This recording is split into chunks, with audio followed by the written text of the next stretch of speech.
Hey, everybody, welcome to another episode of the Wrong About Sports podcast. I am elated Chicago Bears fan, Brian McDaniel.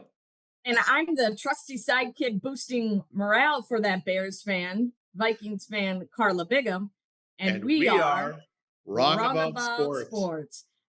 It happened again. Happened again. Caleb I, Williams in the fourth quarter.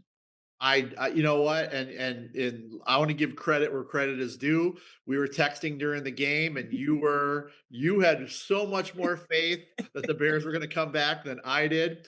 I was watching the game with my wife, and about halfway through the first half, it was like 21-3, whatever it was. I said to her, said, "What movie do you want to watch?" Because I wasn't expect to make it in the second half. But then at the end of the first half, when Brandon McManus missed his first field Yeah. goal, that was like, oh, okay, maybe there's a little bit of a window here. And then the Bears, they are, let's give let's criticize the coaches and then give them some credit. They seem to kind of not be able to get the first half right, but they go into they go into halftime and they adjust like MFers, and they come out in the second half, and time and time again. They are able to make these ridiculous comebacks where they have this football devil magic going for them, that everything starts going their way. And other coaches seem to forget what just worked for Yep. them. Because in the first half, the Bears had a nice enough, opening drive and whatnot. And then, they couldn't. I mean, they couldn't stop the Packers' passing game at all. They couldn't get anything going themselves. They couldn't stop anything. And for everyone who wants to criticize the Bears' defense, they are what we thought they were. I mean, they are a depleted unit Yep. that is just not great. They're Yep. bend but don't break. They get good turnovers, and that's how they've gone. But they have gone from coming back and barely beating teams like the Raiders and the Giants and those types of teams. And now all of a sudden, they're doing it against great teams. So no matter what happens this week with Bears Rams, Bears won the NFC North. They beat the Packers in the playoffs. They exceeded every expectation I could possibly have for them. Oh, 100%, 100%.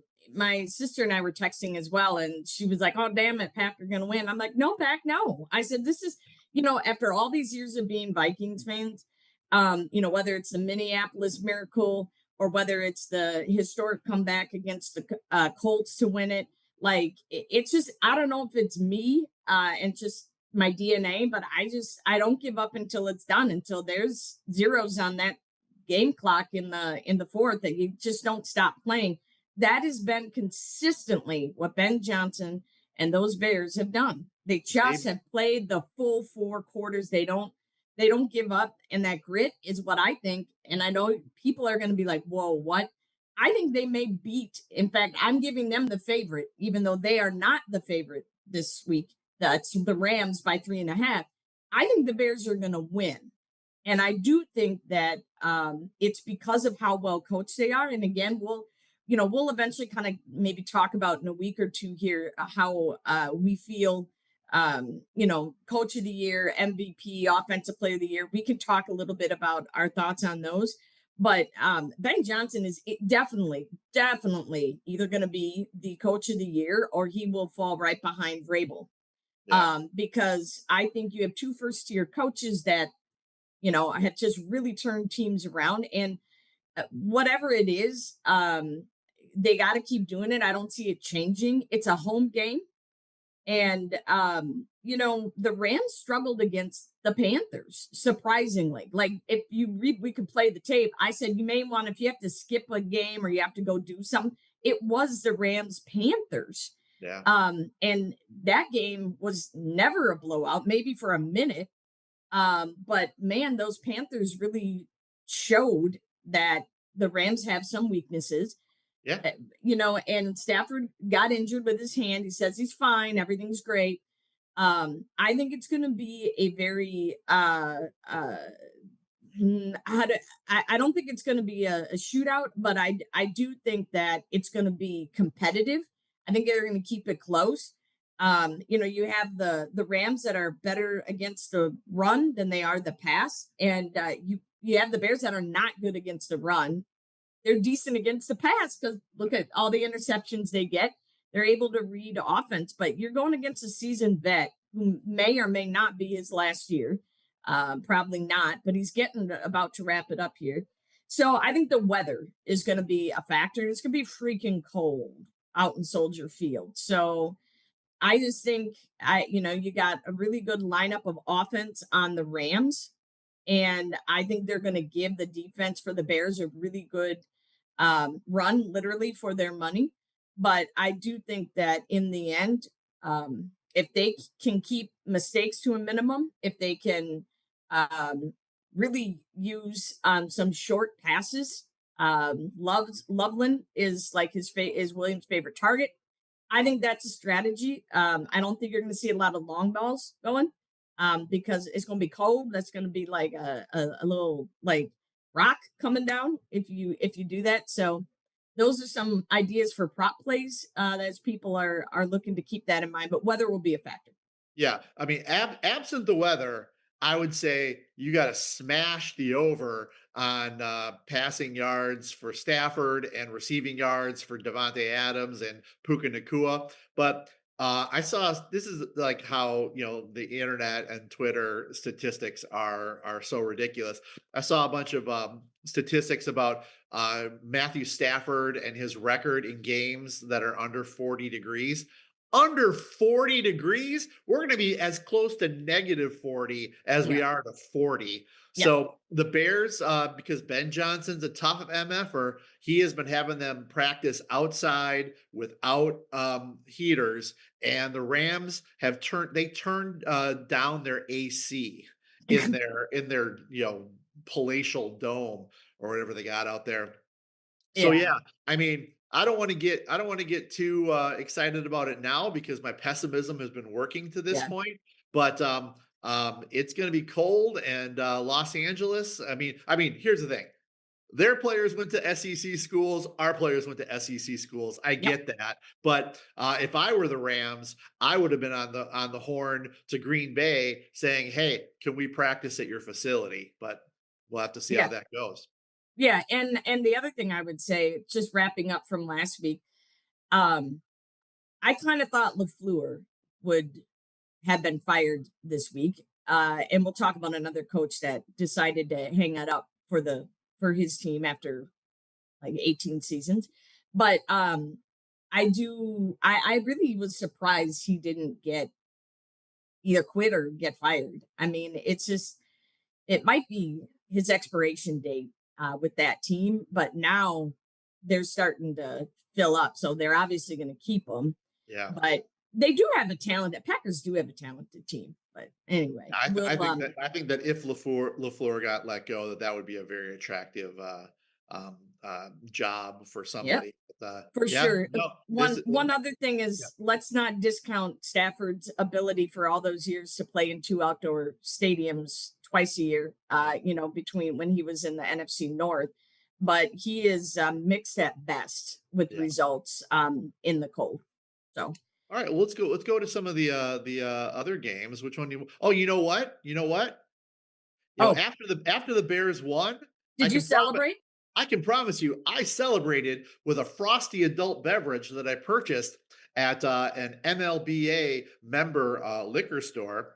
And the Minnesota Licensed Beverage Association, a very fine sponsor of our show. Since 1952, the Minnesota Licensed Beverage Association has been helping licensed beverage retailers in the state of Minnesota with information resources, educational programs, and government affairs services designed to promote and protect their business.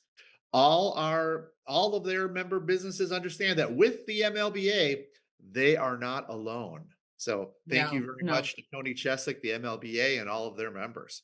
So Absolutely. Thank you very much. I think the first one, because it's one of my favorite teams, and they definitely have a lot of beverages. The Bills versus the Broncos. yeah, So, woo. There is no one that wants a Super Bowl worse than Josh Allen, and he sees the opportunity with no Mahomes and Lamar Jackson. So I think pretty much, you know, he got a little hurt. They're a little banged up. They only have a couple receivers left, Yeah. and then James Cook. Unfortunately for the Bills, you're going up against uh, the best defense. You know, their second fewest yards total given. They are second best against the run, top 10 against the pass. But there is Josh Allen, and that competitiveness is unparalleled. I'm maybe Ben Johnson is the other one that wants it worse, or as bad, I should say. But Bills are great against the pass. Their defenses, and you got a younger quarterback, Bo Nix, second year. Sean Payton's his coach, knows a little bit about championships, knows a little bit about winning Super Bowls. But the Bills are horrible against the run. They gave up over 150 yards last week, and they did give up over 200 yards in passing. The weather is probably not going to be much of a factor, out there in Denver. But they're both used to playing in outdoor stadiums. Um, I think this is going to be a question of how much of a variety the Bills provide to uh that Broncos defense to keep the ball moving, and then they have to be productive in the red zone, and that has been a titch of an inconsistency for the Bills. Well, I'm gonna go with the Bills in this one, Yep. even though they're on the road. I think Bo Nix is a better fantasy football quarterback than a real quarterback. He might have his time someday, and he certainly has a coach that knows how to win. But I think that the Bills are, I don't want to say destined, but this is their time. If not Yeah. now, then I don't know when it is. So I'm gonna go Bills over Broncos. Yep. The I'm next with you. the next AFC game will be the plucky upstart Houston Texans, who, if the Bears lose, I might become a Texans fan here. But they're playing the formerly hated New England Patriots, who now they're kind of a cute little good story too. Once again, I think that against the Steelers, I loved watching Houston knock Aaron Rodgers into next week and probably into retirement. So that was awesome. They got Mhm. a great defense. The Patriots, once again, young quarterback, good coach. I think that their assets are a little younger, so I'm gonna pick Houston in this, only because of the youth and inexperience of New England. They'll have their time; they're going to be good, but I'm going to take Houston on the road. Yeah, I think it was not a surprise the Texans really just had a blowout against the Steelers, ending up with Mike Tomlin, coach of 18 years, saying, I'm going to hang it up. And probably Rodgers threw his last pass, which was an interception, Pick because I six, think, I pick think, six. I don't, I just think he's going to retire, and we'll see him in the Hall of Fame. But I do think, the Pats Chargers was closer than I thought it would be. But I'm going to go actually with the Patriots here. They are favored by 3. I think it's going to be a weather issue. I would watch the weather on this one. Both defenses are about the same, and so I like the Patriots. In this situation, they're at home. Um, I like their coach. As I've said, Rabel is one of like my second favorite next to Dan Campbell. Ben Johnson stock is rising in my mind. But I do just think um, it's a younger team with the Pats, and I just trust Drake May more than CJ Stroud, and the variety of players have been more Stroud looked consistent. like hot garbage against Pittsburgh. Yes, yeah, that's where I'm getting a little nervous with the Texans here, but holy Hannah, that defense, incredible. So I'm going Patriots by 3 here. I'm going to stick with the spread. And I'm So gonna then take we, I'll take Houston on the road. But yeah, so let's talk about the final game. Seahawks Niners. Now they're real familiar with each other. They played each other Mhm. not that long ago. The Niners, yeah, they played okay against Philly. Philly's got their own problems, and they Correct. fired their offensive coordinator, which probably needed to happen. Their head coach too might be a chowderhead. I'm surprised that he stuck around. And I would have gone with Seattle pretty hard on this, but our good friend Mr. Darnold has a Yeah. little bit of an oblique problem, Oops. Yeah. and I think that Darnold is going to Darnold in this game. So I'm gonna go with the Niners, who have it in them. Go Iowa State. So So this was an incredible game the last week of the season, week 18, in Seattle, squeaked it out. But I think the 49ers are just, I think it's going to catch up with them about how hurt and beat up they are, with the exception of Purdy, another Iowa guy. Um, Kittle tore his Achilles. yeah, They're extraordinarily bad against the pass. Um, Not terrible against the run. And I think Seattle is really good against the run, and middle against the pass. And so I think it is going to be a very close game. Darnold is hurt. Um, he may choke, but I also think that this team has been pretty damn consistent and gritty as well. And so I'm going to go with the Seahawks. I'm going to go with them with the spread because they're favored by 7. So I do think they're going to clear that. Again, a lot of these, they're all outdoors, I believe. Weather should not be a concern. Should not be a concern here. It is, the concern is it's in Seattle, and that's a notoriously tough yeah. stadium. And if you remember, they played in California in week 18. So I'm going to stick with Seattle. See what Darnold does, and maybe he'll redeem himself. And for Bears Rams, I think you were going Bears, and I think Yeah, I'm gonna pick Rams as much as I hate to say it. So yeah. And I'm not going to be cocky, but I picked everyone correct last week. And somebody else didn't. I think you only yeah, got one right. So now I'm not going to be cocky, no, because no, now I'm going to lose all these, and it's going to be the flip. you burned it. All right, Um, let's talk props.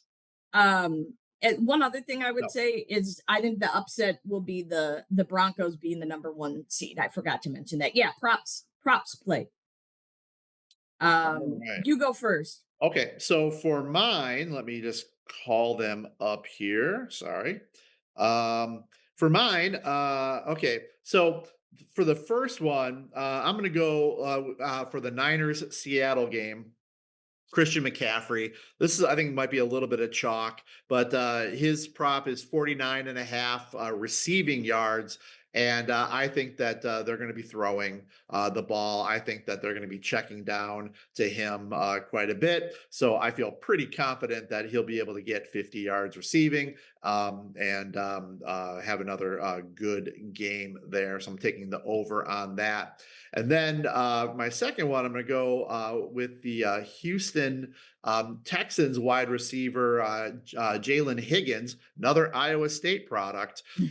But Nico Collins went out with a really horrible looking concussion against the Steelers, and Higgins is who slides into the Nico Collins role. So his prop is 37 and a half receiving yards. I think that that's a pretty low number, especially since he's going to be getting so many more snaps than he normally does. So I'm going to take the over on Higgins, 37 and a half receiving.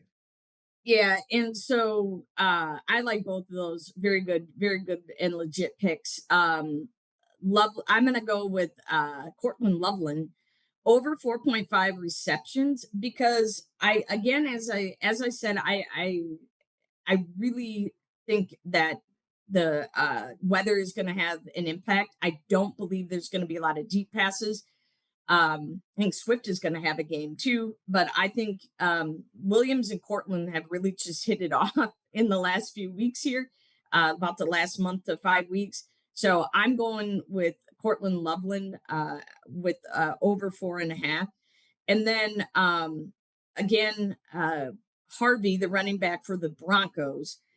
I think not only is he good for a anytime touchdown, he was my playoff running or fantasy football running back all year. I'm going to give him over on 79.5 rushing and receiving yards, um, because I do think that the weather is going to be fine and nice there, but the Bills are kind of bad against the run, and they were weak against the pass, and this guy can do both. And so he's just kind of a um, good running back all around, and has had an incredible year. So that's why I'm going with him on the over. All right, very good. Well, game start tomorrow. We're That's excited right. for another good slate, and we will be back next week. So, with that, I am hoping I am jinxing the Rams, Brian McDaniel. And I'm the wing woman for the Bears fan, Karla Bigham, and we We are are wrong wrong about about sports. sports. Thank you, Gabe. It's awesome. That was a MBC. No relation to NBC.